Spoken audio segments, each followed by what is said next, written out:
Since they first appeared on our shores early in this decade, these charming, versatile and intelligent figures have captured our hearts. They've become part of the very fabric of our society. We've embraced them in our workplaces and offices.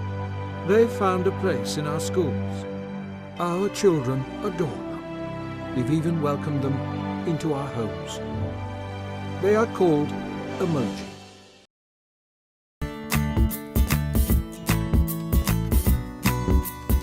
What is your absolute most favorite emoji in all the history of emojis? Mine is probably a series of sexually explicit hand gestures, the alien, and the steamy pile of poop. Yours? The face that looks like a smirk. Yeah, the smirky face. Or the face with the tongue out, or Black Santa. Excellent choices. Literally meaning picture character in Japanese, emojis are images you can select to replace words in your text messages and emails, not to be confused with emoticons, which need to be typed out. Before emojis changed the way we communicate with strangers and loved ones, we could only express ourselves through spoken words, writing, and eventually, emoticons, the boring text-based precursor to emojis. The first emoticon appeared in an essay by Ambrose Bierce in 1887, who sarcastically proposed that a smiley face character should be added as a new punctuation mark.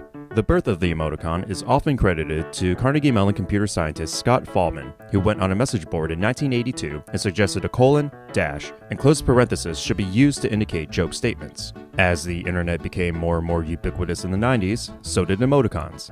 Messaging services like AOL Instant Messenger turned sideways smiley faces into corresponding images. And in 1995, Japanese telecom company NTT Docomo added a heart symbol to its Pakabel pagers, paving the way for the official creation of the emoji in 1999 by Shigetaka Kurita, who put together 176 emojis, which would only work on NTT Docomo's network in Japan.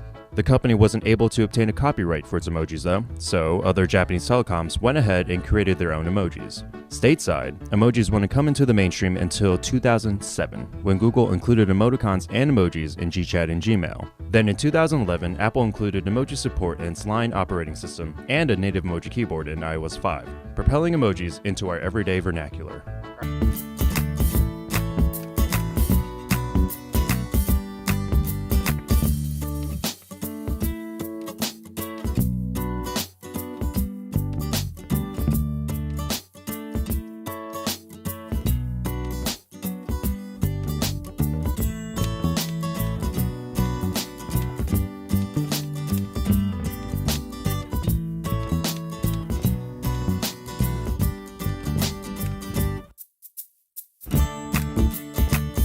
But according to a third-party mobile keyboard company, SwiftKey, we can find out which emojis are the most popular, like ever. SwiftKey gathered over 1 billion emojis sent by millions of users over its cloud system, which is that thing that keeps track of what you type, allowing it to predict your most used words. This took place between October 2014 and January 2015, dividing more than 800 emoji symbols into 60 categories, analyzing the most frequently used emojis by country and language. Here are some of the results. Happy faces make up 44.8%, sad faces make up 14.33%, hearts 12.5%, hand gestures 5.3%. The rest are divided into subcategories like romance, monkey, holiday, violent, and my personal favorite, clocks. SwiftKey determined that the most used smiley face is the laughing so hard you're crying face. The blowing a kiss and winking face were close contenders.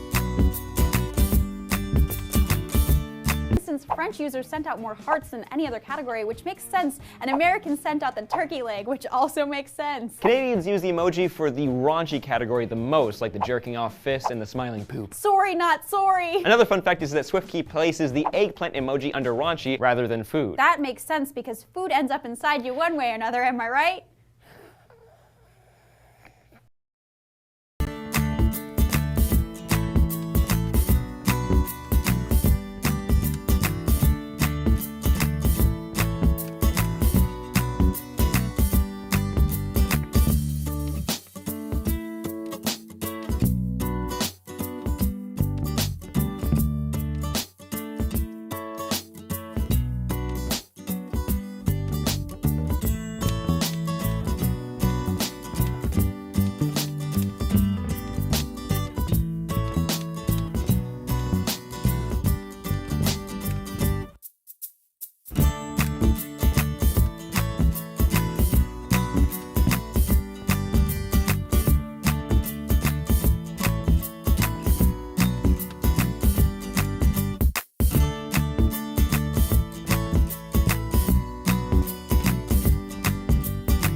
What does the future hold for emoji?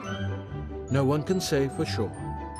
But as long as these colourful, friendly and useful companions continue to fascinate us, their future seems very bright indeed.